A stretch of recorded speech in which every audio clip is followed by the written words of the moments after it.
Sí, en esta parte, como veremos en lo adelante, vamos a ver formas de oposición que hubo, hasta cultural, y las formas, ya diga, formas organizativas populares, y cómo reaccionaban los pueblos originarios contra el gobierno oligárquico de lo que llamamos la Segunda República Conservadora. Porque recordemos, ¿verdad? Para eso estamos aquí, para aprender. La primera República Conservadora fue del 1858 al 93. Y luego tenemos el lapso del gobierno liberal entre 1893 a 1910, que 17 años correspondieron al general José Santos Zelaya y el año pues que correspondió a que lo derrotaron la intervención directa prepotente, los obligó a renunciar a José Madrid. Eran circunstancias. Y como decía la defensa de Celedón, antes de eso veamos un fragmento de lo que dice nuestro presidente, el comandante Daniel Ortega, en un acto del 15 de diciembre de 2020. En 1912 están desembarcando las tropas yanquis en el puerto de Corinto y empiezan a avanzar sobre León, sobre Managua, y van hacia Masaya, donde está la resistencia de un grupo de patriotas encabezadas por el general y doctor, ¿verdad? Era doctorado en Derecho, el general y doctor Benjamín Celedón, un liberal, un patriota que sencillamente no podía aceptar la humillación de ver su patria ocupada por las tropas de Estados Unidos de Norteamérica. El liberalismo en ese entonces era una corriente progresista nacionalista, enarbolada por Celedón. Nosotros sabemos pues que las cosas cambian. Después ese mismo partido utilizado como veremos más adelante, por la dictadura.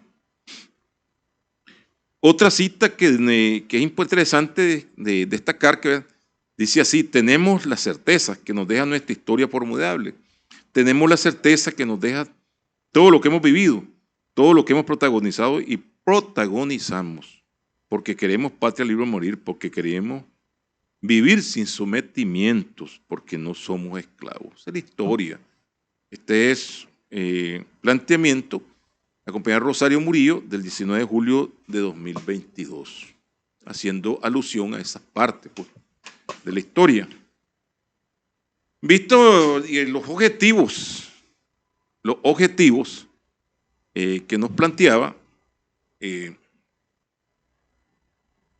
ingeniero Blandino, entramos directamente al texto. Dice lo siguiente: si nosotros vemos aplastada la resistencia heroica del general Benjamín Celedón contra los interventores de 1912, abrumado pues totalmente, y muere tratando de continuar la lucha. Los gobernantes títeres conservadores pasaron a consolidar su poder bajo la tutela de los norteamericanos. En este lapso, como se sabe, se dieron el ya mencionado Tratado Chamorro-Bryan en 1914. Sucesivamente en los siguientes años se dieron otros convenios, como el llamado Plan Lansing, particular la relación económica y financiera del país con los Estados Unidos, y el Plan Dock al año siguiente, que comienza el año siguiente, para modernizar el sistema electoral del país. Es decir, están cuidando sus intereses. Hubo un desmantelamiento de algunas medidas y reformas del gobierno anterior de Zelaya, aunque los conservadores no se atrevieron a levantar el Estado laico como exigía la Iglesia, pero fueron cerradas cualquier cantidad de escuelas, por ejemplo. Bueno, hasta el himno nacional que había, que dicen que era uno de los, algunos valoran como uno de los mejores himnos, fue borrado de ahí, de manera pues así de referencia, que era yo creo que en primaria se llamaba la Hermosa Soberana, que después el somocismo lo convirtió en himno del Partido Liberal, pero nada tiene que ver sus orígenes con eso. Era un himno patriótico. ¿Qué recuerda eso? Hermosa, soberana, cual sultana, Nicaragua de los mares al honor. Y a sus hijos denodados por ahí. Y se hizo el himno que se llamaba La Patria Amada, porque ya se hizo como que dice pacífico, la patria amada canta este día. Su libertad, dice, canta este día su libertad, porque se habían librado de un gobierno nacionalista que se opuso al norteamericano. Ese es el himno. Heredamos esa música todavía de la República Conservadora, ¿verdad? Porque se aplicó también al Salve a ti que oye la música, pues, porque era ya prácticamente elaborado por ellos. Yo te digo esto, hago esta manera de referencia. Se desmantela todo, pues, casi todo. Lo que no pudieron pues fue desmantelar el Estado laico, pero la Iglesia exigía que se volviera al concordato de los 30 años conservadores. Pues bien, en la siguiente línea vamos a exponer algunos elementos de cómo continúa esa intervención, ¿verdad? Pero también vamos a ver cómo se desarrollan las luchas por parte de los asalariados urbanos que empiezan a despertar, los artesanos, sectores laborales, encabezados por el poeta Salomón de la Selva, y que también se oponen a la intervención. Y de igual manera, los pueblos originarios indígenas sobrevivientes, que también aprovechan estos espacios para recuperar terrenos e invadir, fuertemente reprimidos, tanto por los marinos como por las tropas conservadoras. Por ejemplo, la masacre que hubo ahí en Masaya, pues, contra la gente de Moni Moni Dru, que no aparece en la historia. Búsquenlo en un texto de historia, nada de eso aparece. Nada, están desaparecidos totalmente. Y ahí participaron los marinos norteamericanos, que ocupaban, pues, contra las locatarias de Monimbó, de Nindirí, población indígena. Pues bien, una vez finalizada la llamada Guerra de Mena, se puede asegurar que se vino consolidando la Segunda República Conservadora, como decíamos, bajo la tutela de los interventores. En una farsa electoral en que solo participaba el Partido Conservador, celebrada en noviembre del mismo año 1912, es decir, un mes después de la caída del general Benjamín Celedón. Salió electo, por supuesto, Adolfo Díaz, y vicepresidente Fernando Solórzano, que era a la vez emparentado con Díaz. Y debe recordarse que Díaz ocupaba el periodo de la presidencia total, de la vicepresidencia de 1910 y la presidencia de 1911, cuando defenestraron a Estrada, pues a Once Estrada. Las urnas electorales, ¿quién no iba a ganar así, verdad? Un solo partido y además estaban custodiadas por los marinos. Esto no quiere decir que no hubo protestas. Es decir, en León y Chinandega hubo protestas de los estudiantes y sectores populares ante la imposición pues, que había. Pues bien, ya en enero de 1913 se marchó el grueso de las tropas norteamericanas. Aquí habían 4.000 marines, cerca de 4.000 marines. Desocupan el país, pero quedan una custodia de un poco más de 100 soldados norteamericanos y oficiales que quedan simbolizando que aquí mandamos nosotros, pues, que le llamaban las tropas de la legación, que ellos decían de que era determinante para evitar disturbios, no solo en Nicaragua, sino en Centroamérica, o sea que están dispuestos a venir a intervenir a cualquiera de estos países. Chamorro Emiliano, ¿verdad? El Cadejo, como le decían, ¿verdad? Fue nombrado ministro plenipotenciario en Washington, un poquito larga esta palabra, ¿verdad? Y desde esta posición le correspondió ser el firmante del ya mencionado Tratado Oneroso Chamorro-Bryan, en 1914. La firma de este tratado generó protestas no solo en el interior del país, es decir, aún con todo había unas protestas dispersas y cartas de intelectuales o de profesionales, sino que también los países vecinos de Salvador y Costa Rica protestaron. Por supuesto que esto vino despertando un fuerte antiintervencionismo hasta dentro del mismo Partido Conservador, ¿verdad? El tratado tuvo como inmediato antecedente un tratado llamado Chamorro-Weisel, que era con el embajador norteamericano. Y fue firmado el 5 de agosto del año el Tratado Chamorro-Bryan en agosto de este año, ¿verdad? Además de la construcción del canal, los Estados Unidos adquirían el derecho de controlar Little Corn Island y Great Corn Island, es decir, Corn Island en general, el archipiélago de Corn Island, las dos islas, ¿verdad? Y construir una base militar en el Golfo de Fonseca.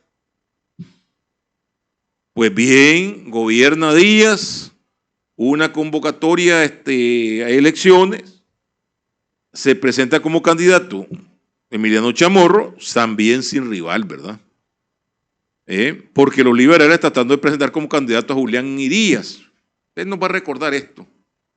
¿Cuál fue el argumento que dieron los norteamericanos, no los nacionales? No puede ser candidato ni presidente jamás Julián Díaz porque es liberal y además ocupó cargos durante la administración, entre comillas, dictatorial de general José Santos Zelaya. Es decir, no podía alguien que hubiera sido parte de esa administración nacionalista, no podía ser candidato ni mucho menos presidente. Recordemos los acuerdos Dawson, ¿verdad? Entonces, por supuesto que logra votar, ¿verdad? Ahí hay una división de los conservadores, ya se empieza a presentar una división, pero que esta división nada tiene que ver con una que ver más tarde. Son por poder, una encabezada por Carlos Cuadro Paso, un intelectual de la calle Atravesada de Granada, familia más antigua, y otra Emiliano Chamorro. Pues. A Carlos Cuadro Paso, los profesionales, unos intelectuales, y Chamorro, pues por supuesto, parte de lo que es el ejército conservador, mando y sectores populares conservadores. Entonces, al final fue apoyada por las dos facciones, no tuvo oposición. Hay que tomar en cuenta, hay un discurso que se lanzó Chamorro, dice que se guiaba bajo los pasos a Dios y que pedía que Dios le guiara sus pasos para resolver los problemas vitales que inquietan a la República y para con patriotismo superior, fíjense, habla de patriotismo, el noble fin que tenderán todos mis esfuerzos y el bienestar y la prosperidad de Nicaragua.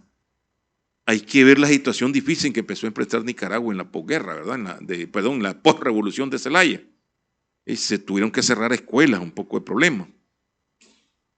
Y bastan dos palabras claves para que vayan a entender la contradicción de este discurso. Habla de patriotismo, alguien que llegaba al poder bajo el control de las bayonetas yanquis, porque a Zelaya no le ganaron ni una batalla, ni a Madrid. Ya decíamos ellos llegan porque presionan a Zelaya y presionan a Madrid. Zelaya se va porque dice, no quiero que mi persona siga siendo objeto de la intervención norteamericana. Pero como se sabe, no era su persona la que justificaba la intervención norteamericana, sino su concepción nacionalista. Deja a Madrid y lo votaron también y lo impusieron a él. Hay que ver otra parte, ¿verdad?, que es muy importante. Uno de los principales puntos de apoyo del gobierno conservador en el aspecto ideológico es la Iglesia Católica. Canuto Reyes y Valladares, ¿verdad? Recordemos que ellos se ponían estos nombres ahí recordando los tiempos del colonialismo. Él era leonés. A propósito de la elección de Chamorro, insiste, ahí vemos ahí que está reunido con unos clérigos, otros jerarcas religiosos, y ahí vemos una dedicatoria que le hicieron, ¿verdad? Bien bonita y en amarillo, ¿verdad? Ahí ese es Canuto, ¿verdad? Reyes y Valladares, esos nombres no se usan ya, Benvenuto, Canuto, Pancracio, ¿verdad? Pero aquel tiempo eran los nombres más elegantes, ¿verdad?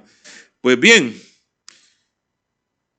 dice esa concepción entreguista y Iglesia como institución hace alusión a la administración de Zelaya. ¿Por qué? Porque ellos tuvieron choques con Zelaya. Pero ahora sí, dice, los sacerdotes podían entrar y salir introduciendo, entre otras cosas, objetos para los cultos. De que en esas circunstancias de Zelaya no se podía. Ahora, dice, a pesar de las dificultades económicas del país, el gobierno favorece a los nuevos prelados. Ya con subsidios pecuniarios, bien, que les encantan los subsidios, ya obsequiándole casas que les sirven para su morada. Entonces estaban bien agradecidos con el gobierno, pues prácticamente conservador, aunque no aceptaron ya desmantelar el Estado laico. Y es muy importante eso. Ese fue un punto de avance en el caso de nuestra sociedad, en el caso de nuestra cultura. Sí, aunque llegó tarde, pero bueno, Zelaya separó el Estado de la Iglesia. El culto es algo privado. Y sea católico, sea protestante. Pero interferir en los asuntos del Estado, en el aspecto político, no, esa es otra cosa. Entonces, a pesar de eso, pues como quien dice de que, bueno, hay que tomar en cuenta que derogó la ley de manos muertas del Estado conservador para que algunas propiedades volvieran a la iglesia. Algunas ya no pudieron volver, porque algunos de los favorecidos por las propiedades habían sido hasta mismos algunos propietarios hasta conservadores, pues, y algunos eran productores de café y también algunos liberales. Y en los sacerdotes, en sus homilías y sermones, declaraban, pues, como vemos, el apoyo abierto al Estado conservador y llamaban a votar por los conservadores. Oviedo y Valladares, en la misma pastoral que defendía el gobierno conservador, valoró la guerra que se daba en Europa. Recordemos que este periodo de 1914 a 1918 se dio la Primera Guerra Mundial. Él decía que era castigo divino. Y así hincapié de la lucha valiente de la iglesia combatiendo día a día a los impíos, dice. Bien lo que dice. Que en las diversas formas en que se manifestaban como protestantes. Es decir, los impíos eran protestantes, dice, liberales, ateístas, deístas, ¿verdad? Deísmo es la religión natural, que dice, bueno, basta creer en Dios, no tenés necesidad de ir al templo. Ateístas, quienes confían en la capacidad del hombre, los materialistas, pues, que no conciben que hayan fuerzas superiores a lo que ve, pues. Los racionalistas, el racionalismo es una tendencia que surgió en la misma iglesia progresista, también había que combatirla, eran impíos. Por supuesto, los materialistas, los socialistas y los masones. Es decir, ese mismo discurso que utiliza hasta los tiempos actuales, fíjense cuánto ha cambiado. El que defiende el Estado laico es comunista, es materialista, es impío, es demoníaco. Es terrible eso. Entonces, esa visión medieval que está actualizada pues, en los tiempos actuales, quienes prácticamente se colocan en contra de un gobierno progresista que lucha por la autodeterminación. Se han colocado la Iglesia Católica, como los jerarcas, algunos jerarcas de la Iglesia Católica y algunos jerarcas de las iglesias protestantes. Se adelantó a su tiempo el señor al hacer esas descalificaciones, Oviedo Valladares. Pues bien, durante la administración de Emiliano Chamorro se fortaleció el aparato estatal dentro de la condición que querían los norteamericanos. Pero esa actitud entreguista empezó a ser cuestionada no solo por la amplitud del pueblo, sino en un amplio sector de los mismos conservadores, además de los liberales. En 1916 surgió una tendencia que aglutinó, entre otros, a conservadores e guimenistas, es decir, gente que había participado en el movimiento de Mena, que había sido golpeado por la represión norteamericana, y hasta representativos del mismo partido, que vieron en la intervención una amenaza para la soberanía del país. Esta tendencia evolucionó hasta convertirse en el Partido Conservador Progresista. En 1917 surgió la Liga Autonomista, integrada por liberales y conservadores, que de la capital pasó a tener seccionales en todo el país. Ahí donde estaba don Víctor Manuel Carazo, de arriba. Estaba también, ¿cómo se llamaba? Segura, Candelario Segura, también de arriba. Estaba don Alberto Torres Espinosa, Aguilar Ramírez, Humberto Aguilar Ramírez, que posteriormente a Toribio Tijerino, a mencionar algunos. También se comenzaron a manifestar las organizaciones laborales y los intelectuales que están surgiendo en ese periodo. Pero tampoco podemos obviar aquí el papel que jugó Rubén Darío. El 6 de febrero de 1916 trascendió, dice, a la inmortalidad. Yo creo que antes del 6 de febrero ya Darío había trascendido a la inmortalidad. Pues. Recordemos que aquí decimos inmortalidad, paso a la inmortalidad significa fallecimiento físico o desaparición física. Esto sucedió en León. Recordemos que él había nacido en 1867 y tenía al morir 49 años. Como se conoce, fue el fundador del movimiento literario cultural llamado el modernismo a partir del año de 1881. Fíjense bien, qué prodigio. Si restamos 1881 a 1867, ¿cuánto nos da? A ver, saquemos la cuenta ahí. A mí se me olvidaron las matemáticas. Era todavía un joven, ¿verdad? Estamos viendo, ¿verdad? Era muy jovencito, ¿verdad? Pero fue prodigio. Llegó a constituirse en el primer nicaragüense con la ya mencionada connotación universal. Sus funerales fueron apoteósicos. Se le dieron honores como príncipe de la iglesia, y la iglesia hizo algo positivo. Y durante varios días el pueblo de León, y llegaban de otras partes del país, se volcaron a darle último adiós. Nunca se volvió a ver un homenaje, unos funerales tan grandes como los que se le hicieron a Rubén Darío. Durante mucho tiempo se le consideró un poeta apolítico. considerado que su prosa, que su poesía estaban dedicadas a las ninfas, a los centauros y las princesas. Pero una ligera observación desdice esta posición, porque en sus poemas, como en su prosa, como en su correspondencia epistolar, artículos y distintos trabajos, tiene un fuerte contenido político. El contenido social lo vemos en ¿por qué? Eso lo hizo en Chile en su juventud. Él habla de una revolución de los de abajo contra los de arriba. Es eminentemente social. Tal vez identificado ya por las ideas del socialismo que estaban en Chile, ¿verdad? Él se identificó política e ideológicamente con el liberalismo nacionalista de Zelaya, porque él crece en ese periodo, ocupando hasta posición diplomática en España al servicio de esta administración, hasta que en 1910 fue destituido. Pero no solamente eso, el gobierno conservador, había unas trabas dentro del mismo gobierno liberal para que le pagaran los salarios retenidos, y el gobierno conservador no le reconoció la totalidad de su salario, le pagó menos de la mitad. Es decir, pues él vivió de forma directa los ataques y agresiones del imperialismo al gobierno nacionalista de Zelaya, y vio en este gobernante un defensor de la soberanía nacional. Por esta razón, él desnuda la naturaleza del imperialismo en su poema a Roosevelt. Hay otro muy definido con esta posición autónoma antiimperialista, que es dirigido pues a la América Latina y contra Estados Unidos, que es a los cisnes, ¿verdad?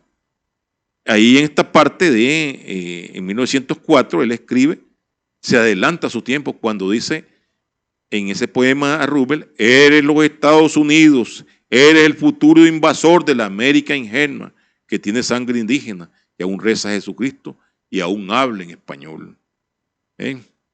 Pero él contrapone la amenaza imperialista a la fuerza que hay en la entidad de América. Esa América que tiembla de huracanes y que vive de amor, hombres de ojos sajones y alma bárbara, vive, sueña y ama y vibra, y es la hija del sol. Tened cuidado, vive la América española. Hay 1000 cachorros sueltos de león español. Se necesitaría Roosevelt ser Dios mismo, el rifero terrible y el fuerte cazador, para tenernos en vuestras férreas garras. Miren, qué violenta que es esta posición. Y él está hablando la identidad hispánica, pero él no está hablando de cachorros amarrados al colonialismo, él está hablando de cachorros sueltos, cachorros independientes y listos para luchar contra el imperialismo, como se dio posteriormente. ¿Era Darío un profeta? No, era un agudo observador, y toda su poesía, muchas cosas, él plantea eso. En su fragmento Los cisnes hay otro que dice, él llama a la reflexión: seremos entregados a los bárbaros fieros, tantos millones de hombres hablaremos inglés. Ya no hay nobles hidalgos ni bravos caballeros. Callaremos ahora para llorar después. Por favor, América, levántate, está diciendo. Y ahí está la dominación imperialista en muchos pueblos, donde hay autodeterminación. Ahí sale un Milei en la Argentina. Ahí ganó, digamos, la ultraderecha en Ecuador. Pero ahí vienen también emergiendo los gobiernos progresistas, los gobiernos revolucionarios, también que se contraponen a los medios imperialistas. La Cuba revolucionaria, que lleva tantos años resistiendo un bárbaro bloqueo, desde los tiempos de Nixon los vamos a llevar, dice, a la edad de piedra, y hasta las medicinas que hay para las personas de minusválidas están bloqueadas. Y la contrapropaganda culpa al gobierno cubano de ese bárbaro bloqueo, que no deja entrar nada ahí, y ahí están los cubanos resistiendo. Pues bien, y en toda la América Latina hay movimientos que se han levantado contra esa opresión imperialista, con esa presión de las oligarquías locales. ¿Y por qué digo esto? Porque a veces creemos que la historia está pegada ya en el pasado. No, es presente. Son las tendencias que configuran el presente, esa es la historia. Pues vayamos a otro elemento que sería la organización de los sectores populares. En este caso, los urbanos empezaron a organizarse en la Federación Obrera Nicaragüense, dirigida por el poeta Salomón de la Selva, y también existió el obrerismo organizado por Sofonía Salvatierra. Ellos empezaron a configurar los organismos presindicales para oponerse a los patronos capitalistas, pero además se opusieron a la intervención en todas sus marchas demandaban la salida de los marines. No pudimos encontrar desafortunadamente una foto, dicen que la hay, en donde salían fotos, fuera Yankees de Nicaragua, cese la intervención en los asuntos internos, los rótulos de las manifestaciones obreras, ¿verdad? En este caso, hay un fragmento de un poema de Salomón de la Selva que dice lo siguiente: ¿ves todas las banderas que adornan la avenida? Las barras y estrellas formidables. ¿De quién? De Estados Unidos. El azul y blanco de mi Nicaragua, tantas y tantas banderas, porque él menciona todas las banderas de las potencias colonialistas e imperialistas, de Francia, Inglaterra, Holanda, Alemania. El azul y blanco de mi Nicaragua y tantas banderas son harapos bajo esa capa raída, reparan en la carne flaca de los pueblos. Recordemos que él es un poeta vanguardista y escribe en este lenguaje. Estas organizaciones obreras tenían tus antecedentes en organizaciones mutuales. Estas organizaciones mutuales son de vieja data, de la misma Europa, son las formas preorganizativas, presindicales, es decir, son de ayuda mutua, es decir, las clases populares, en este caso la obrera, asumen de clase en sí y empiezan a tener solidaridad. Cuando pasan de clase para sí, es cuando pasan a luchar contra sus patronos en demanda de sus reivindicaciones. Entonces, en estas se agrupaban, en estas mutuales, recordemos, aquí les voy a recordar algo, las clases artesanas, ¿verdad? Y que dio origen a los famosos clubes de obreros, que hasta tiempos muy recientes los tuvimos en Nicaragua. Pero paralelo a eso se vinieron organizando las uniones obreras y los primeros sindicatos, que van a confrontarse a la clase patronal. Sus integrantes están identificados principalmente en esta etapa con el liberalismo. Y en el propio noviembre de 1910, casi no se menciona esto, ¿verdad? Borramos a los obreros y los artesanos de esta lucha. Una masacre del ejército conservador. Una marcha que salió en protesta contra el gobierno conservador y la intervención. En el mismo de 1912, en que desembarcan los marines, se organizan uniones obreros que procedieron a la función de Central de Trabajadores de Nicaragua. Muchos de estos artesanos combatieron en las calles, obreros, combatieron en las calles a los interventores en León. Este proceso conllevó a la mencionada FON, ¿verdad? Que eso sucede el 12 de octubre de 1918. En 1920 esta organización celebró en la Plaza del Barrio Guadalupe el 1 de mayo. Fíjense bien, el 1 de mayo, Día Internacional de los Trabajadores, que se hacía en homenaje a la masacre de obreros que se hizo en Estados Unidos, en Chicago, ¿verdad? Ahí se sembró el árbol de trabajo, son los balbuceos de la clase obrera. En 1920 se dio la primera huelga, ¿ves? En la fábrica Constantino Pereiro y compañía, y 30 días de huelga se mantuvieron los obreros y lograron arrancarles las reivindicaciones salariales que pedían. El 1 de mayo de 1921, una concentración de obreros, ahora viene para Managua, ¿verdad? Ya es en Managua. Distintas poblaciones y barrios de Managua se concentran. Se hablaba de testimonios orales hasta en aquel tiempo una cantidad considerable, 1,200 personas, y en el cual los asistentes gritaban: fuera Yankees de Nicaragua, alto a la intervención. Es decir, decíamos que no hemos podido conseguir fotografías de ellos. La Federación Obrera Nicaragüense, FON, ¿verdad?, funcionó como una especie de central sindical nacional, pero también aglutinaba a restos de mutuales y también a sindicatos, ¿verdad? Mientras que en el obrerismo organizado de Sofonía Salvatierra, un profesional también antiimperialista, había lo mismo, obreros oficiales, obreros, patronos y oficiales. ¿No? Aquellos que saben cómo funcionaba un taller, ¿verdad? El dueño era un maestro, que quiere decir maestro artesano. Luego estaban los oficiales y los aprendices. Entonces, en el caso del obrerismo organizado había esa mezcla, mutuales y hasta sindicatos. Esta se mantuvo hasta 1947, ¿verdad? La FON no aguantó la represión, ¿verdad? Estaban fuertemente, como decíamos, influenciadas por la ideología liberal y opuesta a la intervención. En el caso de hubo algunas divisiones, en el caso de la FON, cuando prácticamente la FON decidió apoyar la fórmula de transacción, que la veremos más adelante, que fue una fórmula electoral de 1924 contra el conservatismo, organizado de la presidencia por don Bartolomé Martínez, que es algo más adelante, ¿verdad? Pero también lo que queremos destacar que tuvieron su órgano de difusión y algunos ya hubo planteamientos radicales en la pluma del poeta Antenor Sandino, que también era dirigente obrero. Este hombre vino evolucionando hacia posiciones socialistas y hasta el primer periódico que tuvo una duración efímera, se llamaba El Socialista, ¿verdad? Pero lo otro hubo movimientos huelguísticos, además de la Constantino Pereira, sí, fueron violentos. En los enclaves que existían en la región Caribe, se dieron movimientos huelguísticos, algunos de ellos en el mismo momento de la lucha de Sandino, veremos más adelante. Pero aquí lo que quería destacar es una huelga que hubo contra United Fruit Company, en 1921, pero la que fue más dramática fue contra la Cuyamel Company. Los obreros, centenas de obreros, unos 200 obreros salen en marcha. Al no ser atendida su demanda, ellos marchan, salen de ahí desde la parte central del Caribe hacia Managua, por el río Grande de Matagalpa, fueron emboscados por el ejército conservador al mando del capitán Antonio Gómez. Murieron 5 obreros, hubo decenas de heridos y por supuesto que los sobrevivientes se desbandaron en los montes. Y esta era la forma en cómo respondía el Estado represivo conservador a favor de las compañías norteamericanas, ¿verdad? Las plumas de los poetas de Antenor de la Selva y Sandino, Antenor Sandino, se pronunciaban contra esto. Aquí hay un poema que queríamos mencionar de Salomón de la Selva. Pueblo no plebe.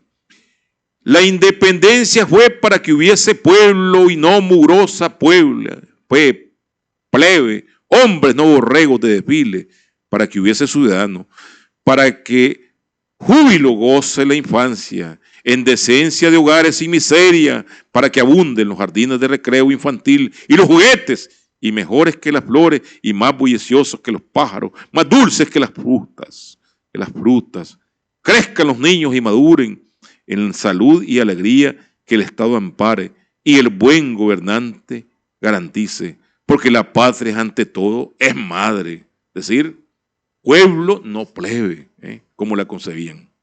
Pues bien, tampoco los pueblos originarios se quedaron atrás, ¿verdad? Como de razón, durante la administración liberal hubo un decreto que declaró eliminadas las comunidades indígenas. Pero las comunidades recurrieron a mecanismos defensivos para preservar su identidad y sus posesiones. Hubo comunidades que se adaptaron al sistema liberal y para conservar sus propiedades la adquirieron por el mismo sistema de compra. A veces, como el caso de Sutiabe, vendiendo parte de su propiedad para adquirir legalmente la misma propiedad. O como vimos que hizo la comunidad de Veracruz de Zarpotal en Riva. Y se extendió a otras comunidades como Sutiabe y las de Jinotega. Recordemos que esto es en 1906. Y el gobierno de Zelaya se derrumba en 1909 y continúa la guerra en el 1910. Este decreto, sin embargo, se impuso. Hay terratenientes que vinieron y se dio la medición de las tierras por parte de las comunidades y ellos se tomaron esas tierras de las comunidades.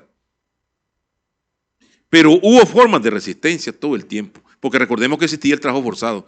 Esa elevación del trabajo forzado fue un dolor de cabeza para los terratenientes, para los cafetaleros, porque ellos recurrían a adelanto de pago individual y también en colectivo a las comunidades. Y me vas a responder con trabajo en la cosecha.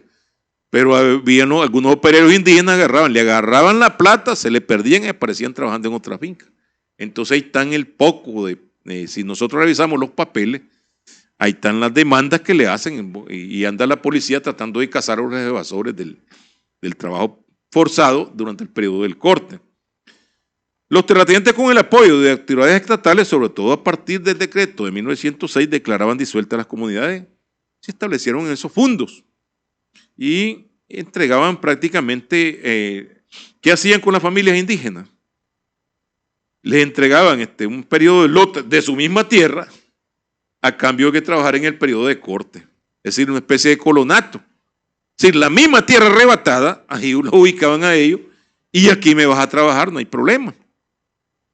una parte de los indígenas optaron por remontarse a la montaña, lejos de los ladinos y los terratenientes, porque además hay que decir lo siguiente, estimulaban a ladinos pobres a tomarse las tierras comunales.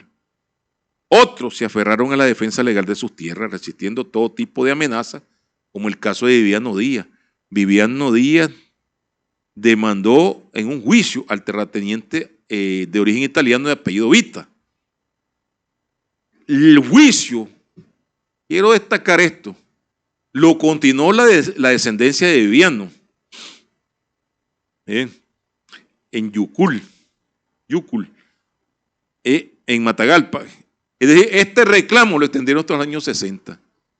Esto comenzó en 1915 y el juicio lo ganó la familia Díaz. Creo que ahí está ligado nuestro dirigente sindical socialista Bernardino Díaz, porque el sindicato que le gana el pleito a los Vita es de filiación socialista en 1965. En 1965, saquemos la cuenta, son 50 años de pleito. Entonces, lograron ganarle la querella a Vita, ya los descendientes del Vita, del terrateniente, el nieto de Vita, ¿verdad? Lo que hay que sí destacar que no desarrollaron movimientos cohesionados las comunidades, no había cohesión porque los problemas eran diferentes en un lado y otro. Un ejemplo fueron las luchas paralelas que se dieron entre 1915 y 1922 en Nindirí, en Masaya, Monimbó, todavía estaban las otras tres comunidades que desaparecieron en el 30, Diriega, Domingo y Guillén.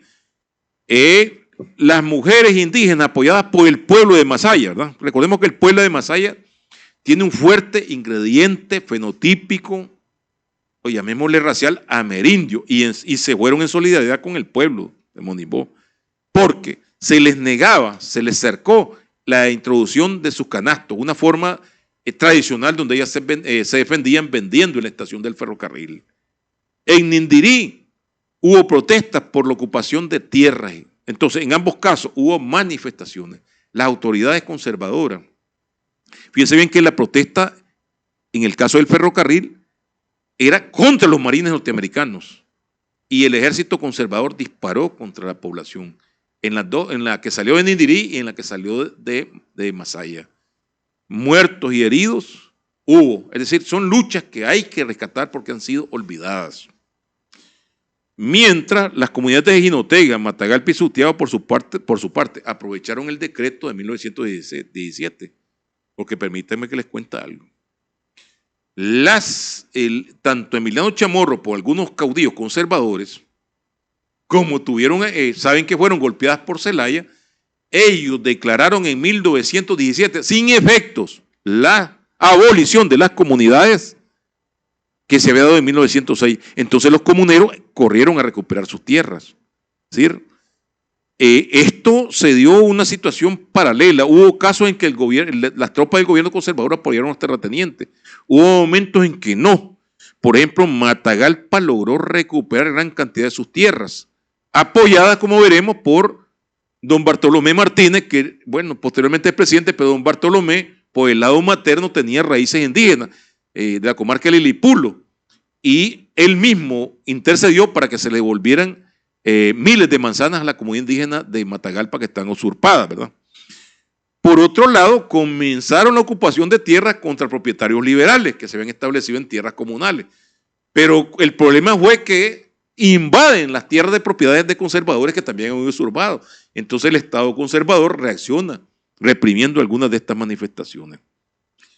Dentro de esta lógica también hay que decir de que se trató por estos años de hacer una invasión de las autoridades por parte de los políticos, pero las comunidades también conservaron sus propias autoridades tradicionales, el Alfacid, el Monexico, el Consejo de Ancianos, etcétera, ¿verdad? Y en el caso de los pueblos originarios del Caribe, ¿verdad? El Caribe, nosotros decimos qué pasó con el Caribe. Recordemos que fue anexionado por la fuerza en el año de 1824. Y se manifestó una transición muy difícil en medio de un fuerte resentimiento de la población autóctona, lo que fue aprovechado ventajosamente por los contrarrevolucionarios liberos conservadores de 1909 para obtener el apoyo de la etnia del Caribe contra el gobierno liberal de Zelaya, porque el gobierno liberal de Zelaya era quien había anexado en 1894 por la fuerza del territorio. Y los caudillos conservadores le hicieron miles de ofrecimientos a los comunitarios, a los mayagnas, a los miskitos, y se comprometieron a cumplir con los acuerdos del Tratado Harrison-Altamirano de 1905. Este tratado se había dado entre Nicaragua y Inglaterra para, entre otras cosas, respetar las tradiciones de las comunidades, pero además entregarle las tierras a través de una comisión tituladora de tierras. Esta debía de proceder en común acuerdo entre las partes. Entre ellas se reconocía formalmente los beneficios de las comunidades. Entre estos se prorrogaron por 2 años la legalización de las propiedades obtenidas antes de 1894, sí, que se establecieran, que se inscribieran. En el caso de que no existieran los títulos, el gobierno daría a cada familia, en el lugar de su residencia, 8 manzanas, fíjense bien, 8 manzanas de tierra. Y si fuese menos de 4 esta familia, o sea, una familia joven, se le darían 2 manzanas por cada miembro. Es decir, cada aldea indígena tendría sus terrenos públicos en la vecindad, que es algo similar al sistema que había en el Pacífico, ¿verdad? Pero además se reconocería la indemnización del terreno adjudicado y denunciado por particulares, siempre que el criollo o indígena demostraran que esa tierra es su propiedad. Sí, las denuncias de tierra, que se llama la apropiación, pues, de hecho.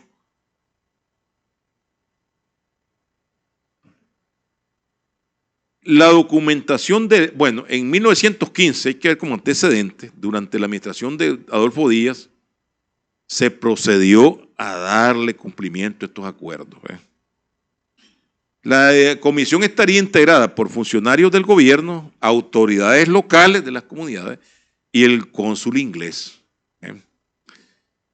La documentación oficial de la época plantea que el gobierno le dio apoyo a la comisión tituladora de tierra en presencia de los representantes ingleses. Sin embargo, si bien esta favoreció a los criollos, cuando decimos criollos, nos referimos a las afrodescendientes. Allá se hacen llamar creoles, ¿verdad?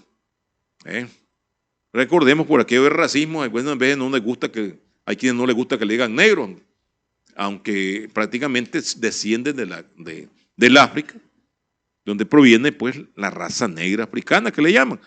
Pero los criollos, algunos criollos ricos, algunos criollos pudientes, fueron favorecidos, y algunas minorías en Laguna de Perla. Pero no pasó lo mismo en las comunidades del norte, cercanas a Cabo Gracio de Dios y en áreas que se encuentran muy cerca de Wilby. ¿Por qué razón? Veremos.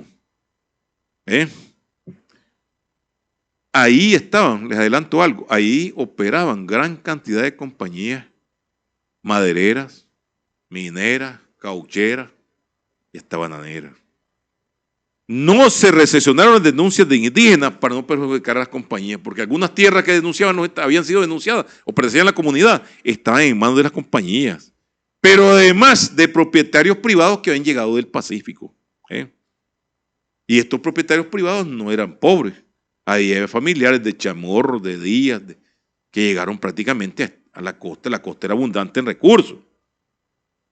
Y entonces esto dio origen a los conflictos que, bueno, esos conflictos, estemos claros, trascienden hasta tiempos relativamente recientes. En algunos casos decía que no se le podía entregar esa cantidad de tierra a la comunidad porque estaban afectando la reserva estatal. ¿Y la reserva estatal en función de qué? En función de las compañías, en función de los grandes propietarios privados. Un conocido documento llamado Memorial Protesta Hudson, elaborado muchos años después, o años después de esta situación, 20 años después, 1935, 115, dice lo siguiente: el resultado actual es que los nativos del departamento ahora no tienen terreno para sus trabajos de agricultura y otros fines. Esto demuestra que este departamento ha sufrido grandes prejuicios en lugar de haberse beneficiado bajo el gobierno de Nicaragua. Está hablando de estos gobiernos conservadores, estos gobiernos de los oligarcas. Esta situación condujo a la llamada rebelión de San, una rebelión casi desconocida, pues quien le tocó encontrarle algunos documentos fue este servidor. Esta se dio entre los meses de julio y noviembre del año de 1915. Toda la documentación indica que fue una forma de lucha irregular, es decir, guerrillera, en la cual sus protagonistas fueron la población mezquita del norte, aunque se dieron operaciones cerca de Bluefield. Y esos fueron sus escenarios, la zona costera y la zona selvática del norte. Y tuvo como foco principal Sandy Bay, llamada, pues por eso se le llama la rebelión de San, ¿verdad? Se le llamaba San en ese entonces. La documentación oficial y la de los representantes consulares solo hacen vagas referencias al motín en San y en las casetas. Se hacen, en gacetas oficiales se relatan combates y bajas resultados de estos combates en las localidades de Clina y Cabo Gracias a Dios. Se desconoce hasta ahora quién fue el principal dirigente, objeto de investigación todavía. Y eso, compañeros de la región atlántica norte, hay que investigarlo, hay que profundizarlo. Ustedes que están por ahí, fuentes orales, fuentes documentales, hay que buscarla. El dirigente adoptó el nombre del último rey mosco, Henry Claren. Tiene que haber tenido una trascendencia muy grande, en tanto las autoridades conservadoras de la región hicieron solicitud de gran cantidad de fusiles y municiones. Y hasta de una pieza de artillería, fíjense bien, una pieza de artillería. Y así que la cosa era seria. Dicen, para garantizar la seguridad de sus posiciones. Una comunicación de un sobrino del mismo presidente Díaz, del 4 de octubre, nos da una idea de la situación. Dice así, textualmente: necesito que esta comisión que va a dejar los presos, llevan prisioneros, me mande 10,000 o 11,000 tiros para reponer los gastados. Miren cuánto se gastó, ¿verdad? En el Cabo, dice. Es decir, un combate fuerte en Cabo, gracias a Dios. A ver, entrevisten a esos hijos de Huitas, esos ancianos, a ver qué pasó ahí realmente. Conversaba con unos compañeros de allá de la región Caribe, me decían que puede ser lo que le llamaban la rebelión de los generales, decían ellos. Porque hubo otros movimientos. Me mencionaron la rebelión de Samuel Pitt en 1806, ¿verdad? Que también hay que investigarla a fondo, ¿verdad? Pero sigamos otra vez con la cita. 10,000 o 15,000 tiros por lo gastado en el Cabo, es decir, que un combate grande ahí, ¿verdad? También desearía que mandara 50 rifles con sus yataganes. ¿Sabes qué es un yatagán, verdad? Es la bayoneta, ¿verdad? Y vainas, dice. No son las vainas que se nos ocurren, son las vainas de la bayoneta, ¿verdad? De los cuchillos militares. Los que envió en vez pasada vinieron sin vainas, dice. Llegaron sin vaina. ¿Qué hace un cuchillo sin vaina? No. Machete está en su vaina, dice un dicho por ahí. Se tiene que llevar vaina, ¿verdad? Si fuera posible, me mandaron un cañón, dice, para el Bluff, que es tan importante cuando haya necesidad. Es una pieza de artillería. Todo indica que el levantamiento vino disminuyendo hasta reducirse al mínimo en noviembre de ese mismo año. Solo se habla vagamente de los prisioneros, perdón. Estoy hablando con puertorriqueños ya. Los prisioneros, ¿verdad? Todo el Caribe parece que nos contamina, ¿verdad? Solo se supone que lo llevaron a una prisión de la capital de la región, que era en Bluefield, ¿no? Y se desconoce su destino final, cuándo fueron condenados, cuándo fueron amnistiados. Nosotros recomendamos que esta rebelión merece ser estudiado, porque al igual que las comunidades de Matagalpa en 1881, se debe reconocer la valentía y fortaleza de estos pueblos originarios, quienes en plena soledad, aislados de todo el contexto nacional, sin alianzas, en total desventaja, defendieron con las armas en la mano sus derechos ancestrales por el trato injusto de que eran víctimas, y luchando contra un Estado oligárquico en 1915 y aliado de los Estados Unidos. Ahí no le podían faltar tiros, y esos tiros, ¿quién los suministraba? Y por orientación de las mismas compañías que estaban ahí, que estaban amenazando sus intereses, los Estados Unidos, y hay que investigarlo. Bueno, pues vamos al plano político del Pacífico, ¿verdad? Continúa el Estado conservador, ¿verdad? Emiliano Chamorro fue elegido en 1916. Por supuesto que va al Departamento de Estado norteamericano y habla con sus funcionarios porque quiere reelegirse.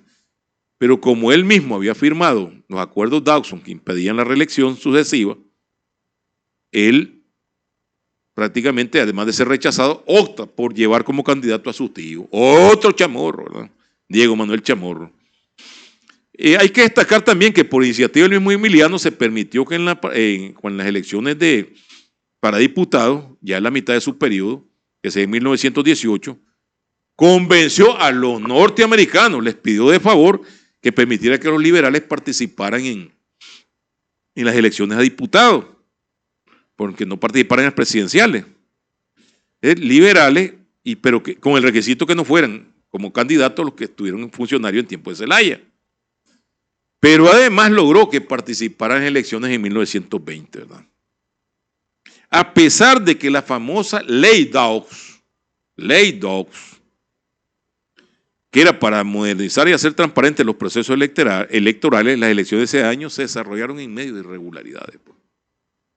Ahí las tropas conservadoras, los amigos de Emiliano, los sicarios de Emiliano, amenazaban a los votantes, y así que logró ganar don Diego, a pesar de que venía una alianza fuerte de los conservadores progresistas con los liberales. Todos los candidatos eran cafetaleros, nos preguntamos por qué. Bueno, el café como producto ya se había convertido en el rubro principal. Entonces había conservadores cafetaleros.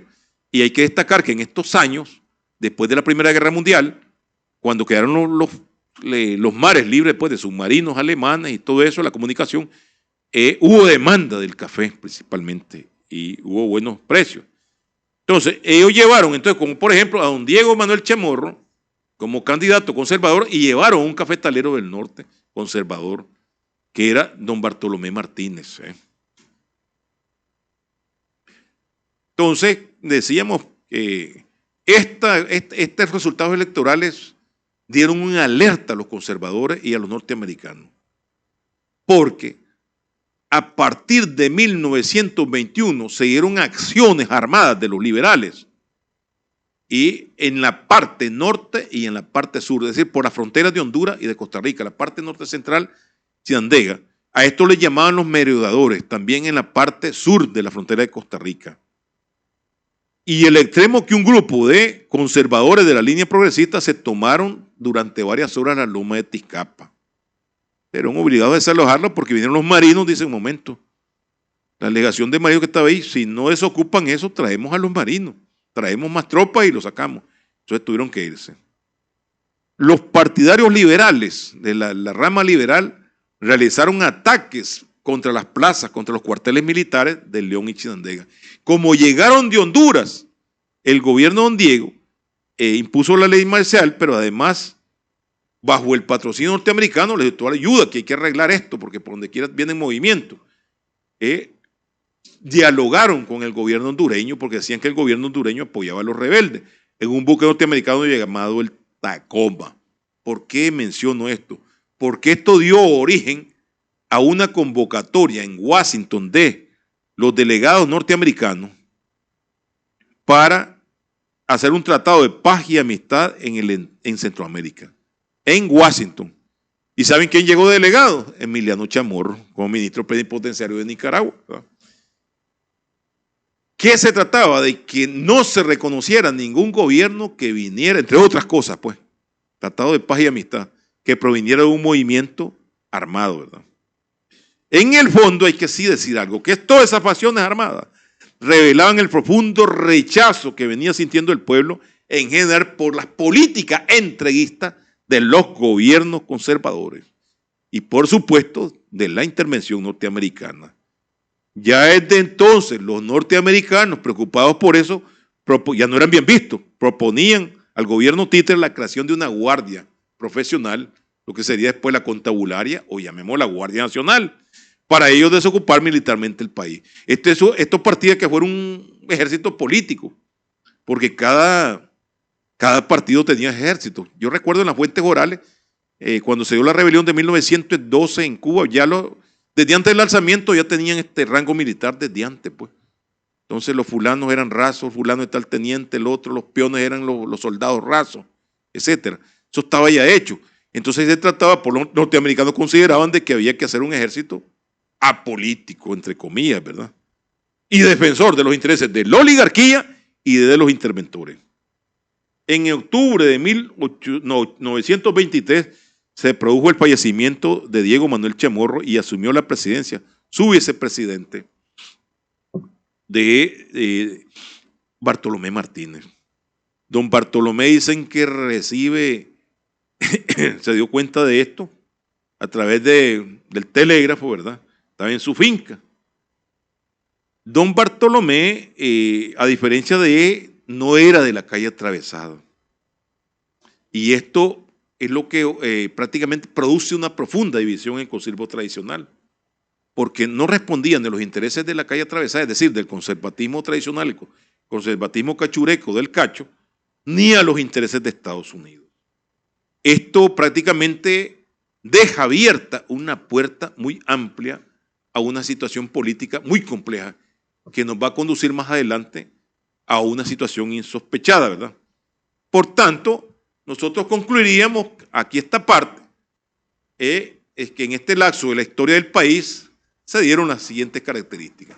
También podemos decir que fue uno de los periodos más vergonzosos del pasado, en tanto el país estuvo totalmente dominado por una potencia extranjera, gracias a la colaboración de los títeres vendepatria, quienes orgullosamente asumieron su papel de sátrapas.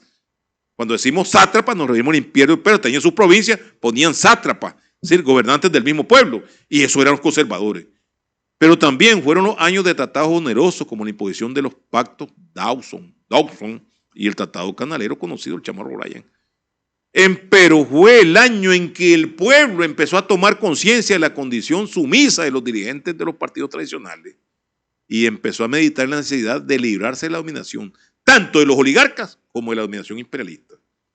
No se puede obviar tampoco la beligerancia de las clases populares, tanto en el Pacífico Centro, las comunidades luchando por su sobrevivencia, por sus derechos ancestrales, el despertar de los sectores laborales urbanos, que comenzaron a organizarse de forma paulatina, pero ascendente en sus formas sindicales, y en la región Caribe, defendiendo estoicamente con el arma en la mano sus derechos ancestrales contra los sátrapas y los usurpadores extranjeros, los de las compañías y el gobierno conservador. Luchas actualmente desconocidas que hay que rescatar. Vamos, en lo adelante estamos en deuda. Recordemos que se nos quedó una parte de la lucha contra la intervención norteamericana. Y entonces, nuevamente, compañeros, a ver, quédense que en los controles, dicen, vamos ya.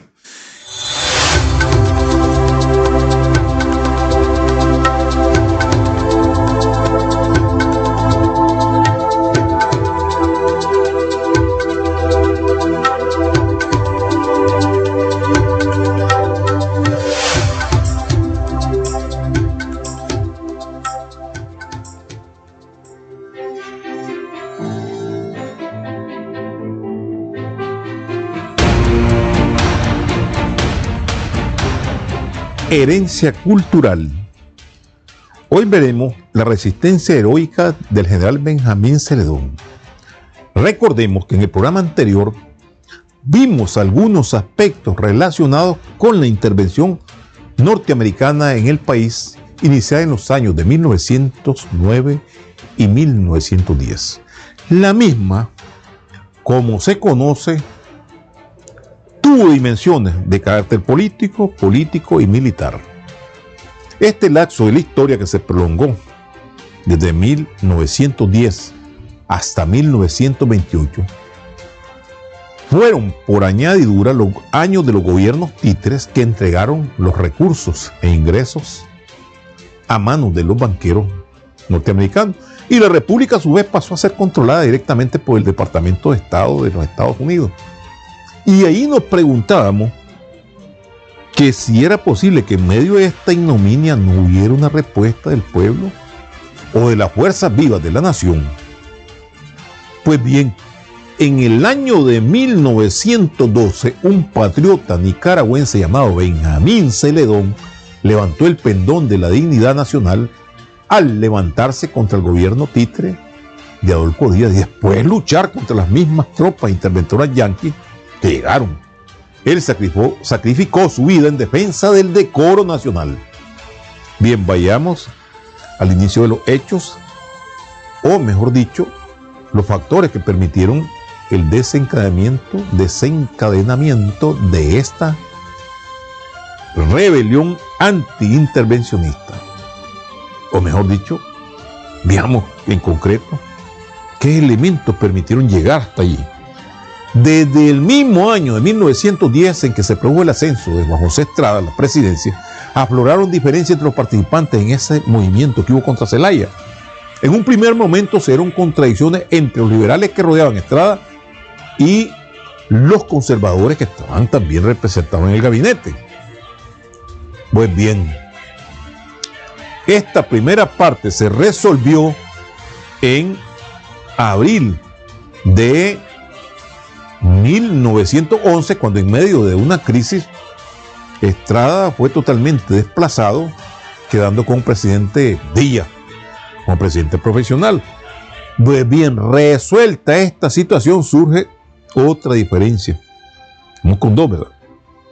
De forma abierta, el general Luis Mena Vado, quien representaba un ala del conservatismo,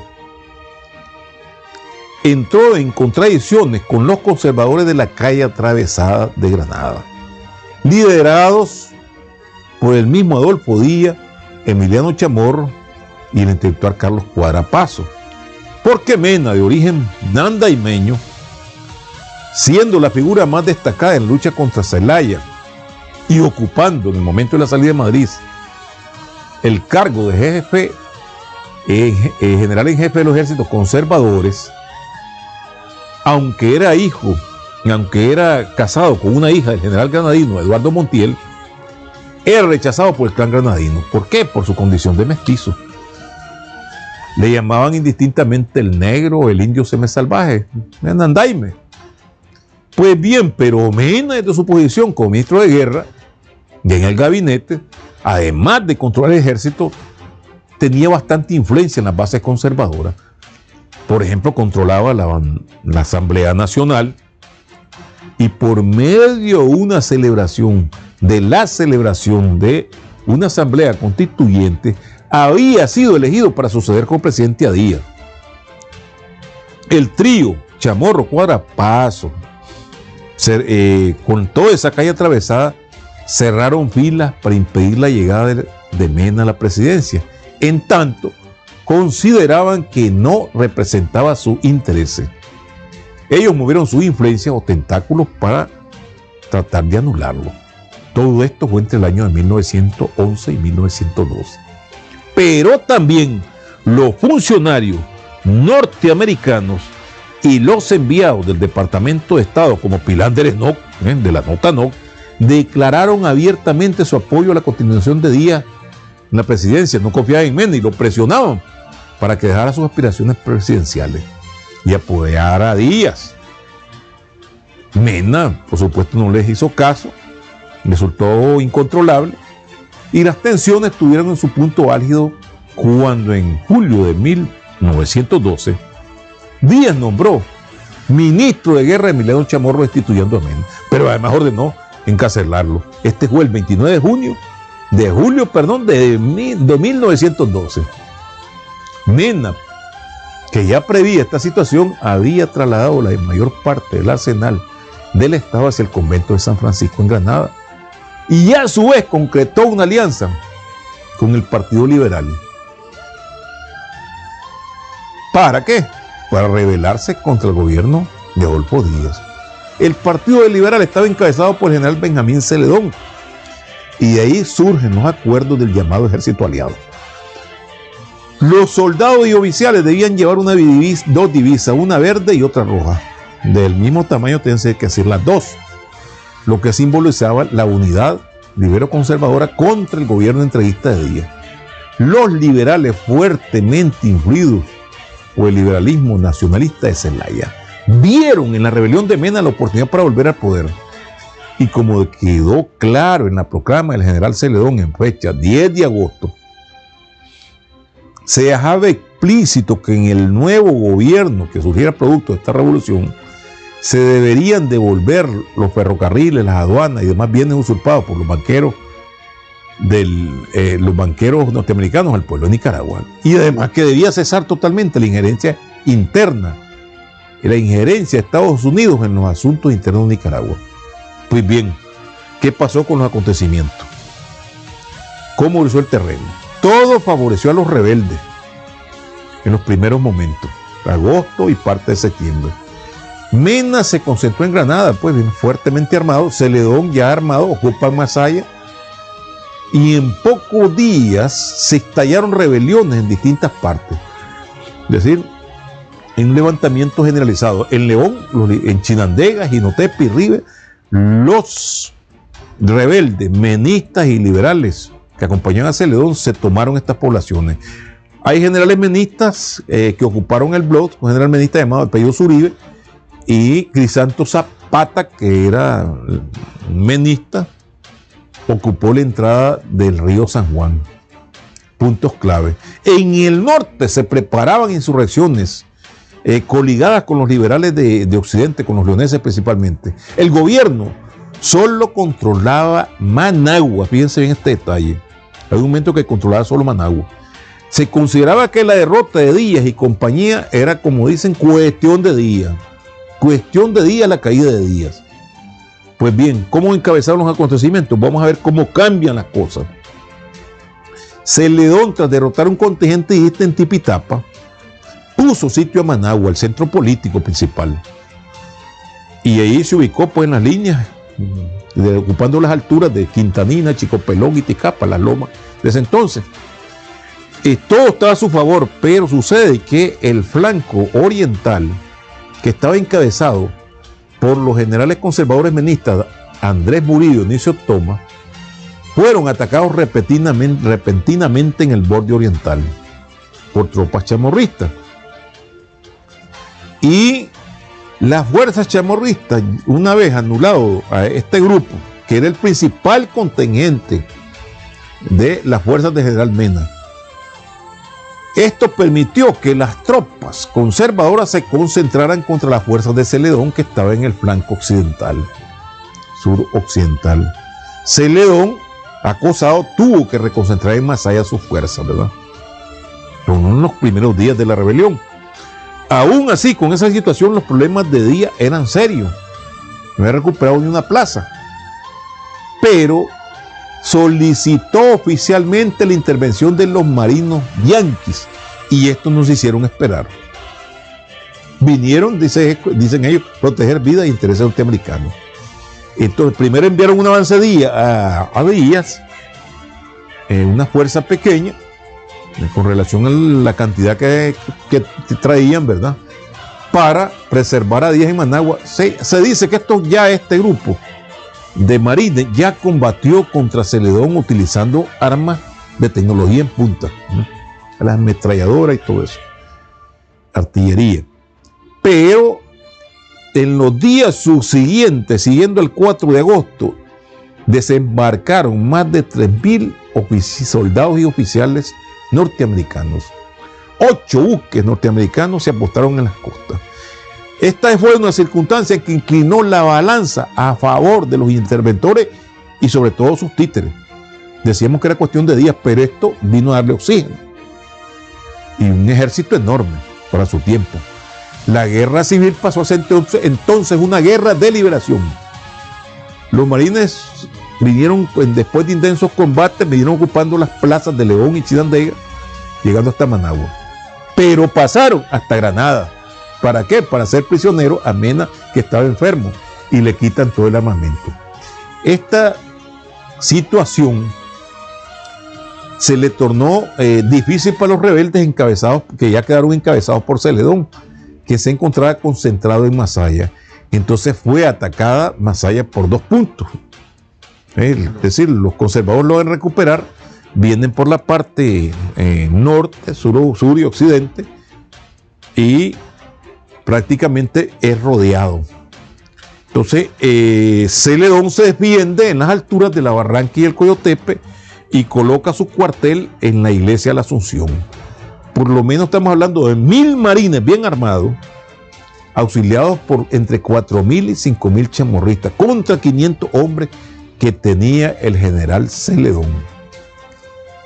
Él le ordena al coronel Isidoro Díaz González que defienda el Coyotepe y él se concentra en Managua.